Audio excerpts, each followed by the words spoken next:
Today on the show, I am so excited to be joined by Nadya Okamoto. Nadya is a content creator and the co-founder and CMO of Pi. She's built an audience of 6 million followers across social platforms. And before Pi, she co-founded August, the Period brand, and Period, the nonprofit she started at 16 to fight period poverty and stigma, which grew into one of the largest youth-run women's health organizations in the country. She's also the author of Period Power and more recently a co-founder of the fast-growing Zoomies Run Club. Beyond building companies, Nadya has spent the last decade as a staunch advocate for menstrual equity and mental health, smashing period stigma, taking on barriers like the tampon tax, and speaking openly about her own experience with depression, PTSD, and recovery. She's been recognized on the Forbes Under 30 list, Bloomberg's 50's One to Watch, People Magazine's Women Changing the World, and Inc.'s 2026 Female Founders 500, and I'm sure many, many more lists. A marathon running 20-something based in New York City, Nadya has turned her whole life into a case study in building things that matter. Let's welcome Nadya. Thank you for having me. What a bio. What a mouthful. No, you've done a lot. And I really love that it's a combo of professional stuff and personal stuff. Yes. Like, I think when I think of you, I think of someone who blends those worlds really well. And I think that's hard to do for a lot of people, not just creators, but just like humans. I think it's also the nature of being a content creator where like you have this opportunity and challenge of the fact that like everything you do is also a business opportunity. Like whenever I meet someone who knows nothing about the creator economy and they ask me like, how does this all actually work? Like, how does it turn into a job? Like the simplest way to explain it is like, you are a billboard and you can take parts of that billboard and like rent it out to brands, right? And so it's kind of like I think naturally when you're a lifestyle creator, anything you do is also part of your career, right? So like running is one of my biggest personal hobbies. It's also my main source of income, So I think that it's kind of like, it's honestly the biggest blessing of being a content creator. Yeah. I think what's interesting though is like, do you need to bucket yourself as a lifestyle creator or a knowledge creator, and how do those intertwine? Because I think like a lot of people have boundaries. Like I'll speak for myself. Like I make a lot of content about tech and business, but I'm a little more private, actually a lot more private about like, I'm getting married soon. Yeah. And I'm also running a marathon. Hopefully we'll see. We can talk about that. But I have like some other things that I just keep to myself. So like, how do you think about that boundary? Oh, I have no boundaries. Nothing. Literally the only thing I have boundaries on is when I'm respecting someone in my life's personal boundary. Totally. So like I recently got married, contented the whole thing. I think on my wedding weekend, I posted like 80 videos. Mm-hmm. Like I truly made content about everything. And my boundary is like whatever my now husband doesn't want to share. He's never had a social media account. And so in that experience, like there were things that were really important to him that like we didn't share, like full vows, his vows. If it were up to me, I would have posted everything. So the answer to that is like, I have no boundaries. And both my younger sisters, who are also like my best friends, also have very little boundaries on social. Like we've just grown up on social media. It's such a big part of our lives. So yeah, that's my honest answer. I love that. And I'm sure he appreciates that you're willing to like hold the line. I mean, like, if I love you enough, challenge the line, but yeah, he's understanding. Yeah, he seems great. Okay, so I have to like ask you the obvious question, 80 videos on a wedding weekend. Yeah. So I was doing my research before chatting with you, and I did see 80. Yeah. I think when I looked at it, it looked like 100, but I hear you that it was 80. Most people from their weddings, they will post 3, 6, 10. You did 80.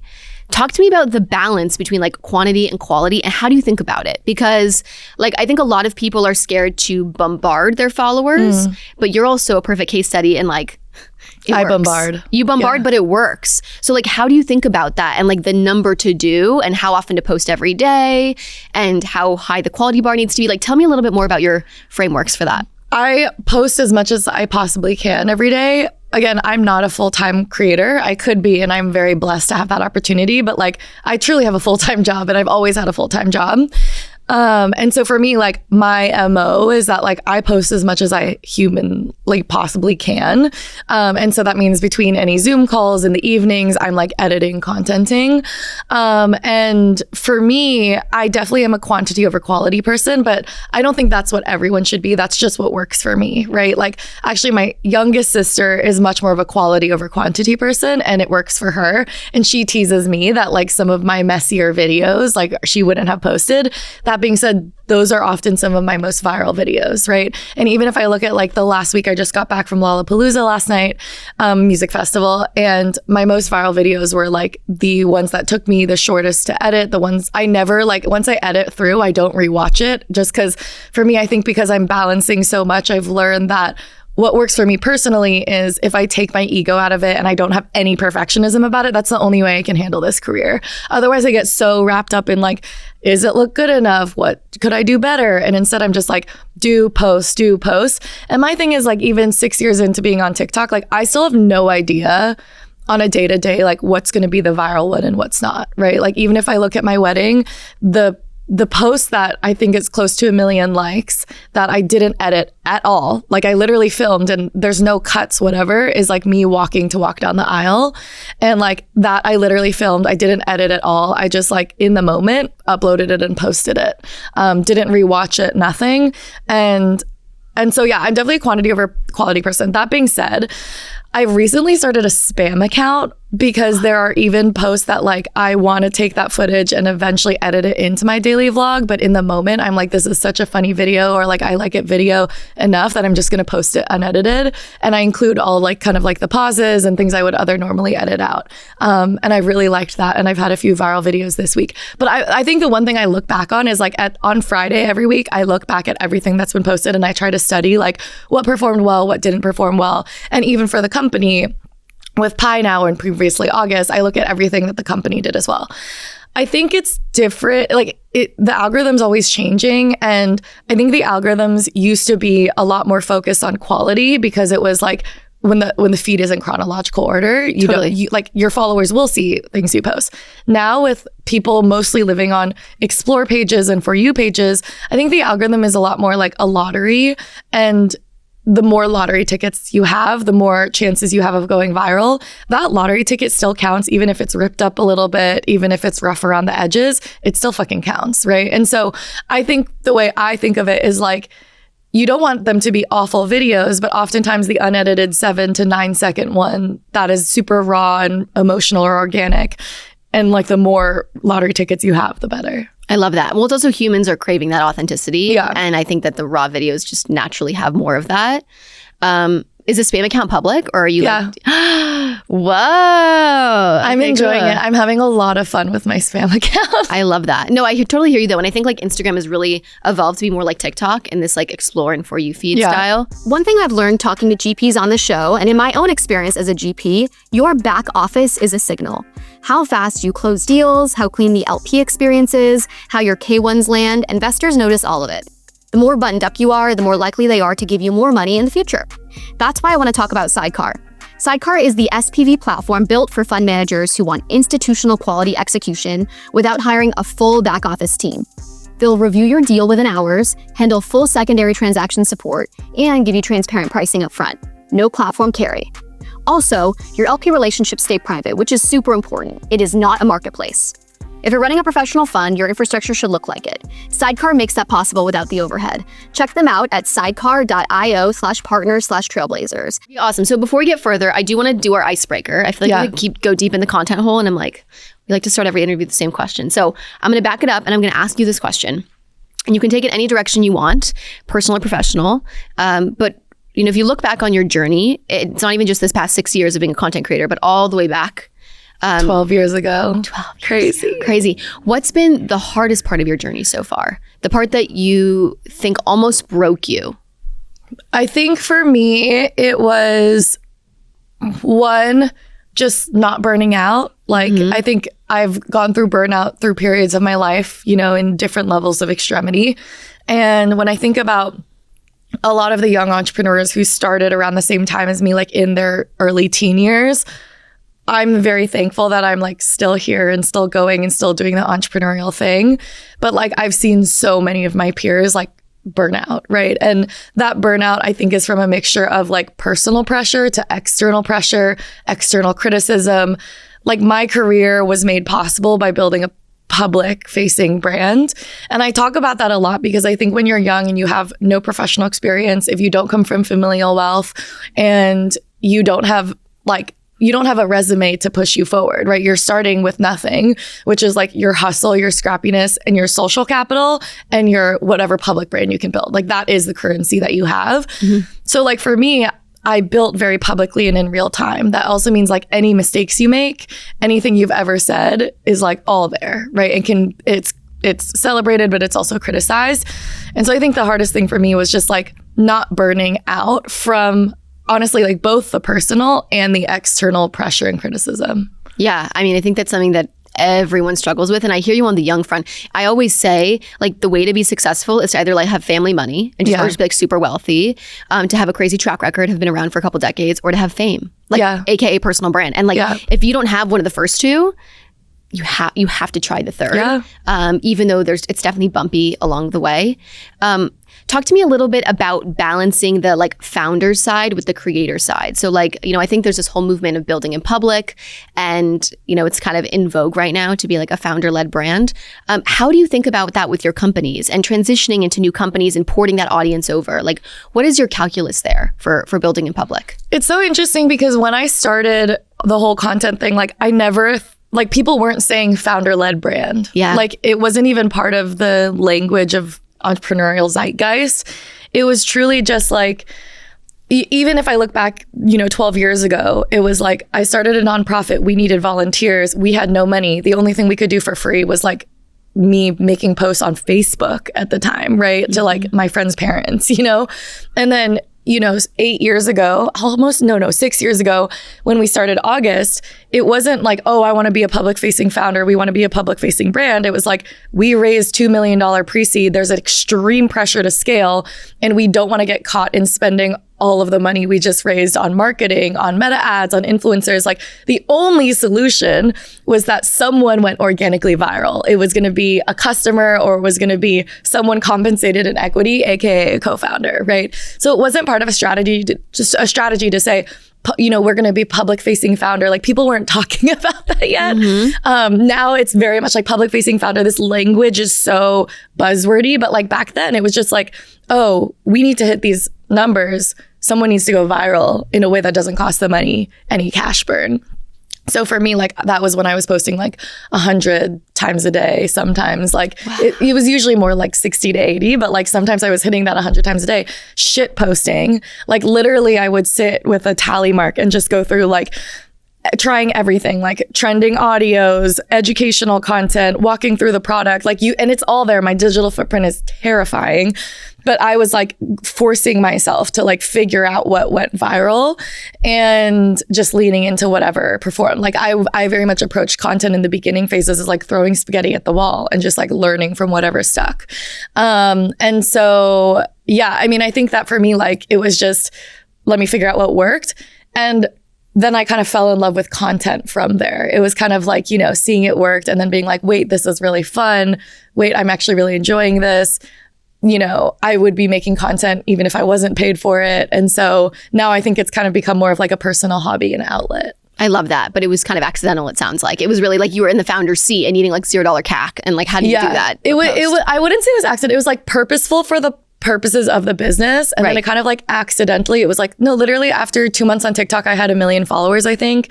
Like it grew really quickly, like 2 million in the first year, I think. And then 4 million by like year 3. And like now I've gained about 1 million on all the other channels, like with YouTube and Snap and things like that. But like, yeah, so I think that's kind of how I think of it. But like now, like I treat my creator business like it is a whole other business with its own employees and its own team and its own revenue goals.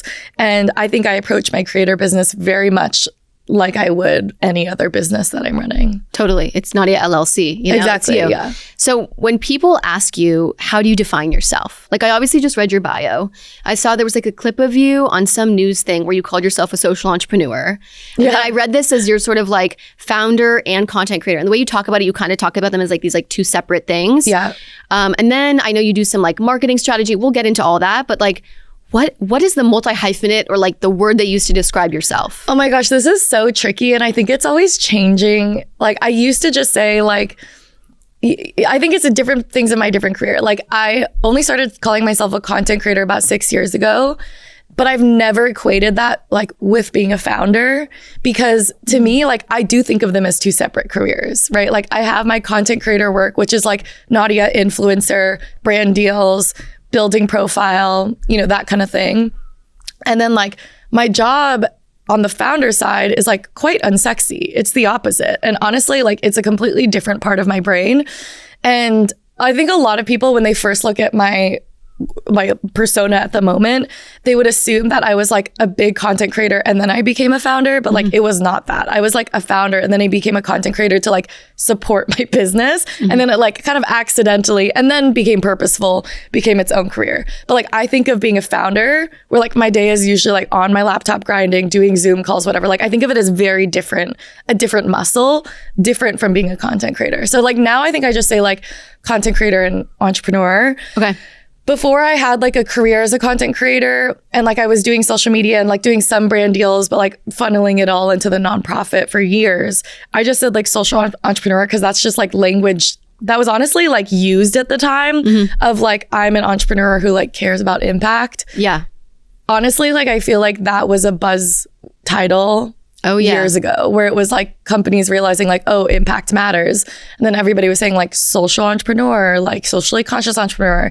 Now I think what's exciting is that like, at least there is some expectation that as an entrepreneur, especially of a public facing consumer brand, that like you care about impact, right? So like it almost is like irrelevant to say social entrepreneur because it's like, we should assume that these companies are socially conscious. I don't think that's actually happening. Totally. But I do think that there is some of that, right? So yeah. But yeah, I think how I've described myself has evolved for sure. Yeah, it's so interesting to hear of the evolution and how it's maybe not what it seems. I also think social entrepreneur, so I actually know well, I got my master's degree in it, fun fact, so I know it well. But like for a while, people would think that meant like social media and entrepreneurship. Yeah. When obviously you and I both know it means more like how can we create businesses that are doing good in the world. Yeah. So I just think it's like a funny word too, because I actually think it's like quite confusing for like everyday people who don't know what the word social means. Yeah. It's got many possibilities. Exactly. Let's talk about the messy middle of building an audience. You've got your newsletter in one tool, your podcast in another, your website hosted somewhere else entirely, and your community is scattered across multiple apps. You have to pay for 4 different subscriptions, and then they still take a cut of your earnings. Does that sound familiar? Beehiiv has just fixed this with their latest update. It's one platform where your newsletter, your podcast, your website, your paid subscriptions, and now your community can all live together. Everything talks to each other because it's finally under one roof. And here's the part creators like myself love most. When you earn on Beehiiv, you actually get to keep all of it. So there's 0% taken from your subscriptions, 0% from your digital products, and publishers on the platform have actually made tens of millions in revenue and kept every single cent. So if you're tired of stitching tools together and ready to actually own your audience, go to beehiiv.com and use the code Trailblazers30 for 30% off your first 3 months. That's Beehiiv, BEEHIIV.com, code Trailblazers30. So I have a confession. I used to be a compulsive note taker. Every single meeting, I'd be half listening and half scribbling and still leaving with gaps on next steps, details that were shared, and more. But Granola completely changed that for me. It's an AI-powered notepad for meetings, and it's connected to every single call on my calendar. Before each call, it shows me a well-researched brief so I know who I'm meeting with and the full context going in. During the call, I jot down whatever stands out, maybe it's a keyword or a decision I make, and Granola handles the rest. It'll transcribe in the background on the call and then turns my rough notes into clean, structured takeaways the second we hang up. There's also no bots joining calls, it just works in the background. I use Granola for several things. If I finish a meeting with a potential investor in my fund, I'll ask Granola, what could I have done better to get my point across? If I'm meeting with a founder I like, I'll ask Granola to point out any major green flags or maybe red flags I may not have already caught. For people with a lot of the meetings and decisions that require endless context, Granola is a game changer. Actually, we're running Granola on today's episode, so you can read the full show notes at granola.ai/trailblazers. New users get 3 months completely free. That's granola.ai/trailblazers. So I want to talk a little bit about Pi and what you're working on now. So you were like hinting at this day job. Yeah. And I know the day job has evolved as you've built different companies, but there have been lots of big announcements lately. You and Andy, you get involved with Pi. Tell me, what does the day-to-day look like now? And then we'll get into like how you met Andy and how this came about. Yeah. So I recently stepped into a role as co-founder and CMO at Pi, which is a real life social networking app. And I honestly kind of like stumbled upon this new founder journey unexpectedly. But at the same time, like every part of my career has been unexpected. Like I think about what I wanted to be when I was in high school, I fully thought I was going to like go to law school and be a public defender or go into politics. Like I cared deeply. And like the internships I remember like staying up late to search for were like working at the UN, working on campaigns. Like I really thought I was going to go the public defender route. I actually was in a beauty pageant once in high school and I was like, I'm Nadya, I'm from Portland, Oregon, and I want to be a public defender. Like that's literally what I thought I was going to do. And then I think I just have like followed my passions of like menstrual health into, oh wait, I can approach this from consulting, like through company side. Long-winded way of saying like every founder part of my journey was like not ever expected. But anyways, my day-to-day as CMO, like again, this is why I think of my content creating work so different from my founder work, is like truly grinding on my laptop, doing phone calls, working with the team all day. Like usually I wake up, I'm going to Chicago a couple times a month now because the whole team is based there. Yeah. But like I wake up and I'm just like calls, emails. We've brought on a bunch of interns in New York and now hiring in LA. And so kind of like building out the field marketing teams who are, you know, kind of responsible for really creating like the ground movement from the bottom up on getting people together in person, using the app, real-time feedback. And so, yeah, I mean, I think like it's so different from my job as a content creator.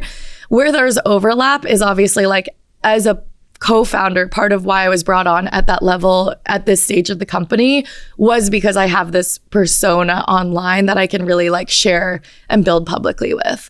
But yeah, my day-to-day is like really just grinding on my laptop. It's like classic co-founder stuff, you know? I mean, it's all the things that when you're building a company and you're trying to find product market fit, you would be doing naturally. But I think it's always at the same time like surprising for people, especially who aren't in the business space, when like I've had a few conversations at like honestly my run club with like people who are interested in entrepreneurialism, and they're like, I get the sense from those conversations that I think because of public facing founders out there, there's this aura of being like a co-founder or like especially founding female entrepreneur, that like being a founder is like really glamorous and it means doing speaking and photo shoots and jet setting around the world. And like there is a lot of that and it's fun, but like the day-to-day is quite unsexy and you're strapped to your laptop and like just grinding.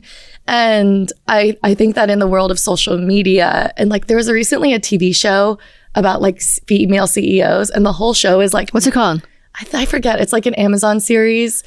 I think I might know about this. There's some VCs on there too, or no? I don't think so, but it's okay. like a lot. Like, I think it's like Winnie Harlow and like, you know, these kind of celeb CEOs, Serena Williams maybe. But like it kind of gave the impression, I think power to them, I'm inspired by all of them, but like it really portrayed being a CEO as like private jets, photo shoots, glamorous dinners, getting dressed, you know, and like to me, I'm like, that is a very small subset of like celebrity CEOs. Most founding journeys is like, it's not a pretty sight, you know? And we do it because we love it and we have this like mission that we're obsessed with. But I always joke that like being a founder is kind of masochistic. Like you sign up for this experience of just like stress and everything's uncertain. And, you know, everyone around you is telling you it's not possible and you just go for it because you believe so wholeheartedly in it. And 100%. You're addicted to it. Yeah. Pain. I get that. We're addicted to the pain. We're crazy. Yeah. You work like 3 times as hard and get like half the pay. Like everything about it. But I think it's the like Emma Greedism. Like some people have been saying that online. Yeah. Like she's amazing. And she obviously is like behind a lot of the Kardashian brands and has built a lot of stuff herself. But you know, she is the classic example to me of someone who like does it all, works really hard, but somehow makes it look glamorous. And I think a lot of people think that that's what it looks like. And I'm like, she's running multiple multi-billion-dollar businesses. Yeah. Like even just the budget for her hair and makeup has got to be crazy. You know, it's like a totally different game. Yeah, very different. Very different. So because you're in this CMO seat and you're a creator, you're the perfect person to ask about the future of marketing. So I want to get your thoughts. You know, you're in, again, a really unique position. I always joke that like more CMOs need to create content because I swear they like say things and I'm like, I'm sorry, have you ever posted anything on TikTok? Like, come on. Yeah. What does the future of CMO and marketing world look like? You mentioned field marketing. You obviously do a lot of like public-facing, founder-led brand stuff. But I'd love to get your take on, especially as AI, you know, takes over the world. What do you think is going to actually work? I mean, I think that we've seen this over the last like 5-10 years, which is that like, I do think that now, especially in an attention economy where, I mean, AI is making it faster for like everyone to produce content, is that the competition just for like attention gets higher and higher, right? These platforms are more saturated. There's always new platforms, you know, Pi included, that are kind of like, you know, also creating media. Ours, in our case, is like very IRL focused and a lot more like active participation. But like at the end of the day, like there is just more content. There's more saturation of what's out there and what's competing for your attention, which is where I think that traditional CMOs, if you think about the pattern of like spending a lot of money on like a TV spot, a high quality, high produced TV spot that runs once a quarter versus like 100 videos a day posted by X amount of creators in X amount of markets, and like like I'm all about like field guerrilla marketing at the moment, because one, I think it's a startup, it's scrappy and you can learn the fastest from it, but also because it's like, I think that we're returning to not just like brands and platforms being like high produced, but like more its own media agency of, you know, kind of coordinating all of this content, both from the company and from like all of its super fans and all of its community, right?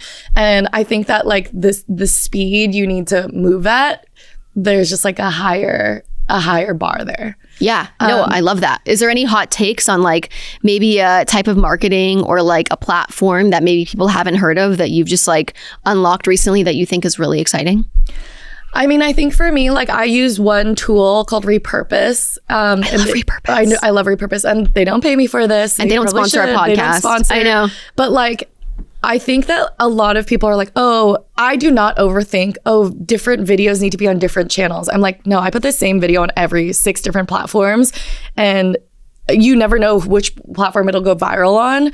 And like, it's a different viewer. Like people who watch YouTube Shorts are not spending time on TikTok as much. Like people have their platforms where they watch videos, and because the algorithms are so crowded, like there's not really a risk of like, oh, I already saw this video on a different platform, right? So for me, I think like I'm all about using tools like that make it easier for me to just focus on making content, churning out content like a fucking factory. Yeah. And I think a lot about that. But in terms of like my hot takes on the CMO side, like I've thought this for a long time. Like I don't think this is new, but I think because of social media, it has completely changed like how important it is for whoever's at the top of the marketing world or division to fundamentally understand social. And I think, you know, but actually before I built August, my co-founder and I were working on a Gen Z marketing firm that, you know, Juve, right? Juve. Yeah. That has now been acquired by UTA. But we were working on that. And like, we were a bunch of teenagers telling CMOs at the time, like, you guys need to be hiring Gen Z in marketing worlds. And this is when we were all like teenagers. And like, part of that was because it was like, you guys don't even understand how to use the app. And this is what the future of marketing is. Now, you know, I'm on the older side of Gen Z. I'm 1998.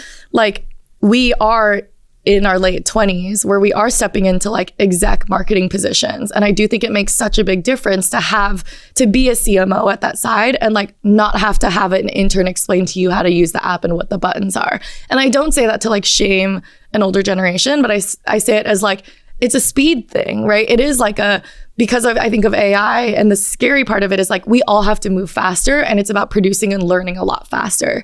And I think for me, I love that. I kind of thrive in the chaos. You have to take your ego out of it and you just focus on what works. But I think it means that like, I tease Andy a lot, even like, you know, in when you can skip over needing to like educate on the platform, and it's more just like, oh, these platforms I've grown up with since I was 12 years old.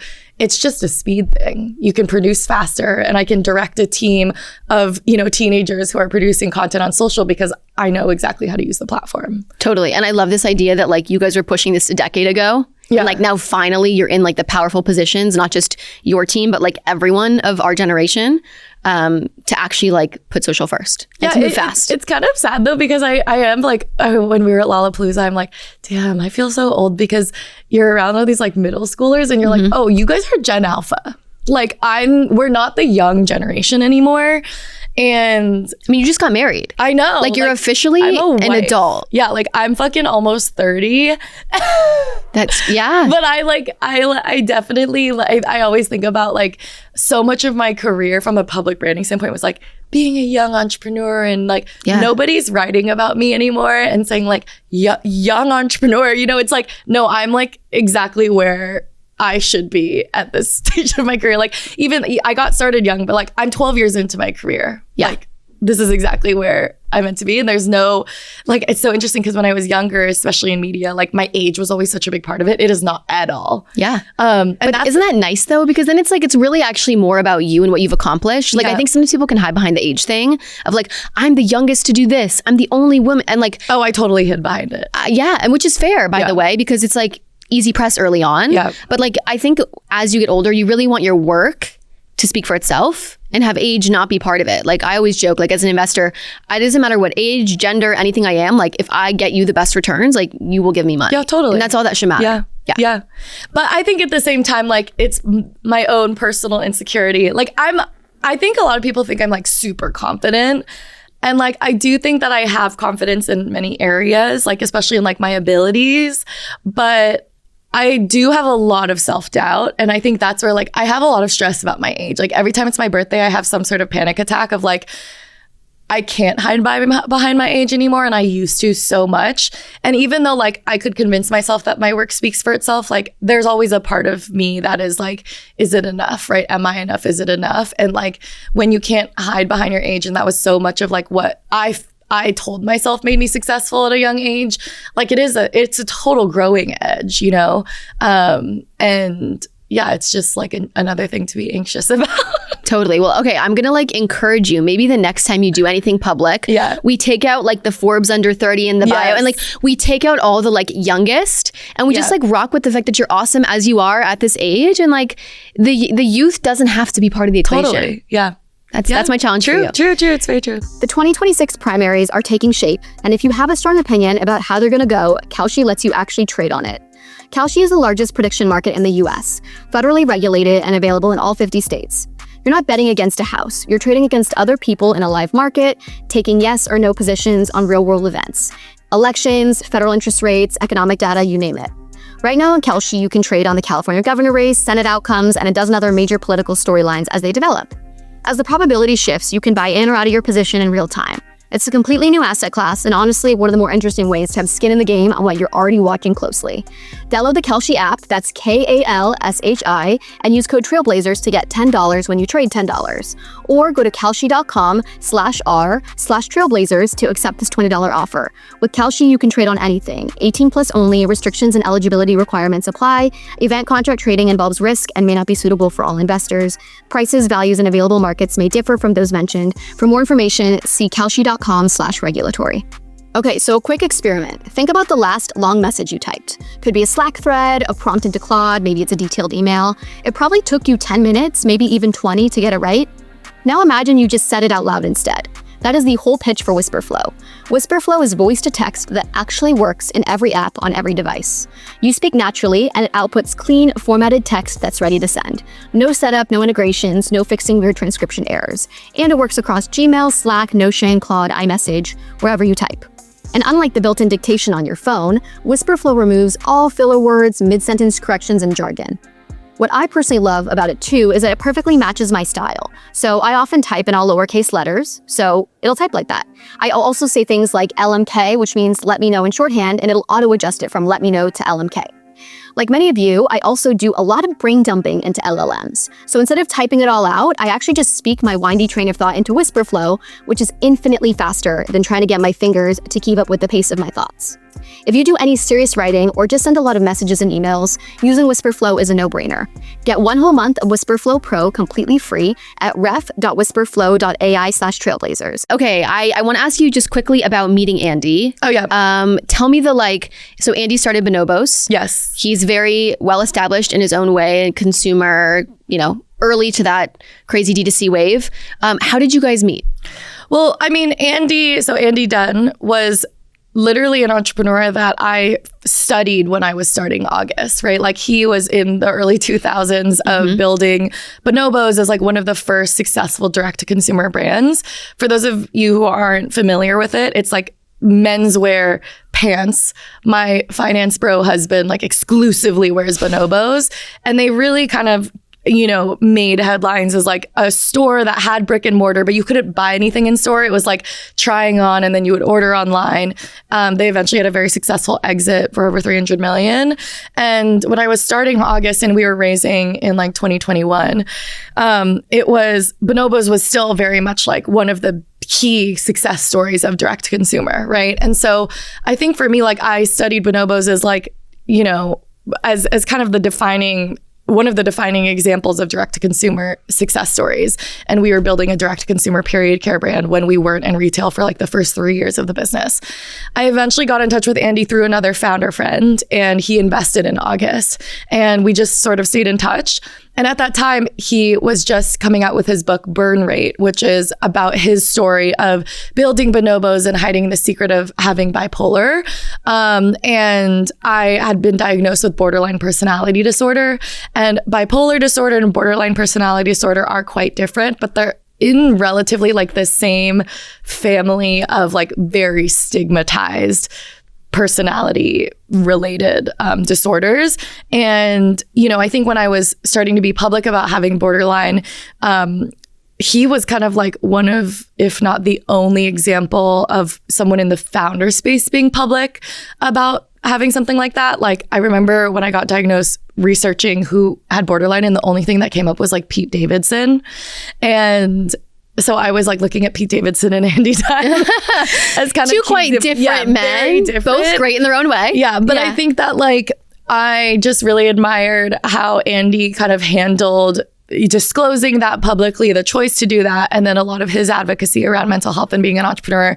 And then, I think I was kind of in that same track, and we did a few collaborations on like events. And I didn't start using Pi organically until last year, started a run club with my sister, and then kind of like came back around and was like, wait, I've actually been using Pi a lot and I love it for all these reasons. It's kind of like my one-stop shop admin console for managing a community. And I just really believed in the product, but I also had a lot of ideas on how it could be better and what it was doing wrong and how I would like bring some sort of different energy to it. And I kind of just evolved my role, like continuing to step more into being involved, as a user of it, and then an advisor, and then a top creator, and then, stepping more just like fully into a role as co-founder and CMO. And this all kind of happened at the same time that I was transitioning out of an operating role with August, which I think is like very natural. Like I was so nervous to talk about leaving August operationally. I'm still on the board, but like I've also met so many people in the startup space where it's like, yeah, you were there for 6 years. That's a long time for a founder to be there. Like I think my co-founder absolutely is doing an amazing job. But I think like 6 years in, it was like the skill set needed to scale a national retail brand is just like so different. And I'm like a year 1 through 3 guerrilla marketing, startup marketing person. Yeah, you know yourself and you're excited for your next adventure, which is so fair. Yeah. I love, and I didn't even realize that like mental health piece with Andy. Yeah. But it makes so much sense now that you've articulated it. Yeah. So thank you for sharing all that. I appreciate it. Okay. One last question before we get to our lightning round. You hinted in one of your answers that you make an insane amount of money from this run club. Okay. Not from the run club, from running. From running. Okay. Tell me, like, how do you make so much money from running? I think of you as someone where you've got all these other crazy content partnerships. You've got all these different advisory and like chief roles. How do you make so much money from running? I mean, again, it goes back to like your body is a billboard.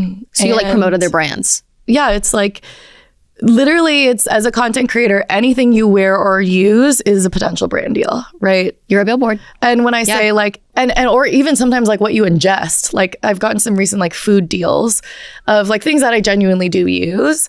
And like, those are all potential partnerships, right? Like we live in a consumerist culture where it's like in running, I only started running 2 years ago and fell in love with marathons. Like when I tell you, like, I know I'm fucking crazy. I started running 2 years ago, trained for a month, did the New York City Marathon. I'm not a fast runner. Like I do it to like finish and feel good and like be happy. I'm the same. Yeah. And so but I just ran my 13th marathon. I'm running my 14th in a few weeks. And In 2 years? In 2 years, to maybe almost 3 years now. You haven't gotten injured at all? No, I actually feel like my body's feeling better and better because I like learned recovery and strength. Like I personally just am obsessed with running. Like it's taught me so much about resilience and like I could go on and on about like my love for it. But yeah, so I mean, when you start running, you become really obsessed with all the gear that you use. And so that's everything from like any goo, fitness gel, shoes, pant, like literally anything you wear. And so like I'm very blessed to have certain partnerships. Like I've been a Bombas ambassador forever. I'm signed with On right now. And like I've worked with, had the opportunity to work with so many different fitness wear brands that I really know and love. And my sisters are also, doing all these brand deals for running. And like we all just genuinely love this sport. Yeah. I love that. Yeah. I love that. Are you doing the New York Marathon in like a few months? I'm hoping to, but I'm doing Sydney and Chicago. And You're probably trying to get your whole, what is the Chicago thing? No, so it's your 6 marathon majors. Yeah. But so actually my 6 is technically Sydney, but they just added Sydney. So I'm going to get my 6-star medal in October in Chicago. Yeah, I'm so excited. Cannot wait to see that. I'm so excited. Oh, I'm so happy for you. I can just see you glowing about it. Here's a problem I hear constantly from operators. The data exists, the answers are somewhere in there, but getting to that, actually pulling a useful insight without bugging the data team or learning SQL takes way too long or just does not happen. Hex solves that. Hex is an AI analytics platform where anyone on your team can ask data questions in plain English and get real answers, backed by your actual business context. No SQL required. And the best part is that Hex shows you exactly how its data agents think, so you can see where the logic comes from and trust the output. The more your team uses it, the smarter it gets. From seed stage founders running lean to larger orgs dealing with serious data complexity, Hex is built to scale with you. It's game-changing for people like me who want to understand what's going on under the hood, but we are not the data experts. It's funny too, because I feel like every time I look over my operator friends' shoulders, whether they're in product or marketing or ops, they often have a Hex dashboard pulled up. It's a great tool. Trailblazers listeners get an exclusive 30-day free trial at hex.ai/trailblazers. Let's get to our lightning round. Yeah, I could keep peppering you with questions, but I want to get through it. Book in hand or podcast in ears? Podcast in ears. Any faves? So ashamed to say, like, I don't think I've physically read a book in years. Like years. You're busy. It's okay. So, but I'm so big on audiobooks. I just finished The Cold Start Problem by Andrew Chen. Yep. Which was honestly homework from Andy, actually, because I think obviously like pie in this world is like, we have a cold start problem and we need to solve it. So I just finished that and I listen to audiobooks as I go to sleep. And then every day I listen to the New York Times app and I listen to the headlines and the daily. Love. So you're just like on top of stuff. Culturally relevant. Yeah. But like that's unfortunately the only news I consume. But I listen to like 30 minutes a day. Yeah. I hear you. That's great. I mean, listen, 30 is better than most. Yeah. Most people just like, look what's on Instagram. Hire slow or fire fast? Fire fast. Okay. Why? It just saves time. Like, I think you should do both, hire slow and fire fast. But yeah, I think you just, when you know, you know. 10 small wins or 1 big moonshot? Okay, I wish I was a 1 big moonshot person. Like, that's what I think I should be. But I think I'm a 10 small wins person. Why do you think you should be the 1 big moonshot person? Because... As in you wish that were your answer? Or like you wish that's how you lived your life? Both. Like, I think I want to be a more thoughtful, I'm going to invest in this shot. But I think because I have this like social media brain, again, it kind of goes back to like, I approach life in many ways as like, I'm just like kind of like a frantic rabbit. Like, I'm like, like I want to work on all these things and try it all. It's a spaghetti thing, like 10 small wins. But I do think that I'm getting to a point in my career where I'm like, maybe it's time or more strategic to say like, oh, this is one thing I really believe in and I'm going to moonshot. I think that's also part of getting older. Yeah. It's like the hierarchy of like when you're an intern, you do like 100 tasks in a day that don't matter. But then when you're the CEO, you do like 1 task in a year that matters. Yeah. So I just think it's part of maturity and like for all of us, Yeah. So I guess I'm kind of like, if I'm being completely honest with myself, I'm in that 10 small wins camp, but I very much am like thinking about how do I change my mindset to that 1 big moonshot. Totally. I hear you. Being early or being right? Early. Okay. And why? Because you never know what's going to be right. I think in the world of like, there's always a fucking new app. There's a new trend. Like trends literally are like, you try it and you move on. And you don't know it's not in your control. Well, I feel like you being like 1 million TikTok followers in 2 months is like the perfect example of like just also being early. Like I feel like you were on TikTok before everyone else. And then now you can ride that. I was kind of like in a later stage. Of the early stage. Oh, okay. Yeah. But you're still early. Yeah, I was early. Which and helps. I am totally served by that. I love that. What's the best teacher, a mentor or a mistake? A mistake.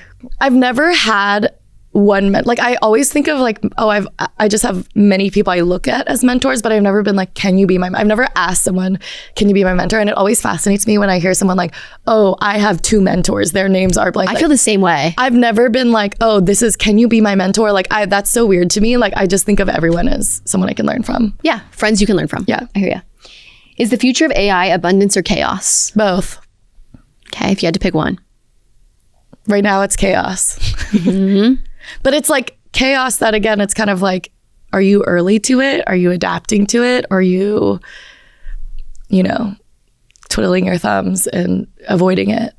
And I think in the world of startups, like it is really scary what's happening. And like, I'm terrified of it and I don't fully understand it. And like I think there needs to be more regulations and like the environmental impact, like all of that is concerning.